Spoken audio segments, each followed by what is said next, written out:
प्रबल वर्षा पुणी भासीगला कलिंगा घाटी रास्ता घाटी होता बड़ धरणर भूस्खलन घटना को इतिमध्य गोटे मास बीतुवा बेले रास्तार पुनः निर्माण कार्य संपूर्ण हो पारुना जहाँ भी निर्माण कार्य जारी रही वर्षा धोई देउछि। कलिंगा घाटी में प्रबल वर्षा लगी रही जो कंक्रीट रास्तार किसी अंश पुणी थे भासी जाइछि। प्रतिदिन कलिंगा घाटी में प्रबल वर्षा लगी रही जो निर्माण कार्य में बाधा सृष्टि होबार लगी।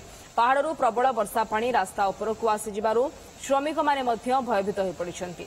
ए संपर्क में अधिक सूचना देउछन्ति हमर बालीगुड़ा प्रतिनिधि अजित नायक।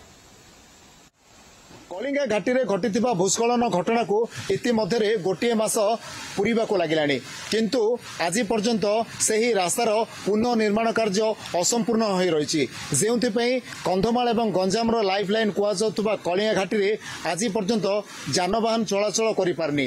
वर्तमान पहाड़ उपरू प्रबल पानी आसी ताकू धोई नहीं जो काम वर्तमान विलंब घटुची। आज लगाण वर्षा होगा फल भयंकर भाव में पहाड़ू प्रबल बेगर पानी रास्ता को आसा फल कंक्रीट धोई देछि जो आहरी समय लगे कहीं आम कथा जो विभाग जो वरिष्ठ अधिकारी माने एठारे उपस्थित रही काम करा कथा जे सेमाने चेष्टा करुछंती कहीं भूस्खलन हेबा दिन ठारू सेमाने जगार रही किभली भाव में रास्ता पुनः निर्माण कार्य किभली भाव में संपूर्ण होब से सेमाने चेष्टा करुछंती किंतु केउठी ना केउठी जो भली भाव में वर्षा लगी रही घाटी अंचल ताहा सेमानक पई बाधा सृष्टि होछि जो रास्ता काम संपूर्ण हो पारुनी। निर्धारित समय मध्य निर्धारित दिन भितर काम सारिबा विभाग अधिकारी माने अनै बसतिले वर्षा सेमानक पई अंतराय सृष्टि करुछि। वर्षा बाधक साजुछि जो काम आगे पारुनी। कंधमाल जिला कलिंगा घाटी अजित कुमार नायक, ओटीवी।